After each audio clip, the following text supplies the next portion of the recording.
আমি যখন কলেজে যখন ইন্টার ফার্স্ট ইয়ার সেকেন্ড ইয়ারে পড়তাম তখন সবসময় রাতের বেলা শ্যাম্পু করতাম। এর জন্য আমাকে প্রচুর বকা শুনতে হয়েছে বিকজ এটা একটা রুটিন বিরোধী কাজ।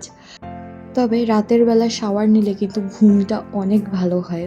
যাই হোক, সে সময় কলেজ কোচিং থাকার কারণে আমার এরকম লেট হতো, বাট আজকে এরকম কোনো সিচুয়েশন ছিল না। বাট তারপর আমি লেন্দি করেছি বিকজ আমি হেয়ারে একটা হেয়ার মাস্ক অ্যাপ্লাই করেছিলাম। জাস্ট তোমরাও শাইনটা দেখো একবার। আচ্ছা, রিসেন্টলি আমি একটা কুকিং ব্লগ শেয়ার করেছিলাম তোমাদের সাথে। তোমরা কি সেটা দেখেছো? যদি না দেখে থাকো তাহলে রিলেটেড সেকশনে লিংক দেওয়া আছে, ক্লিক করে দেখে নিতে পারো। এই যে ফেস ওয়াশটা নাম, এই ফেস ওয়াশটা নিয়ে আমার নিজস্ব কিছু ওপিনিয়ন আছে। যাই হোক, যদি সময় সুযোগ হয় তাহলে কোনো একদিন শেয়ার করব।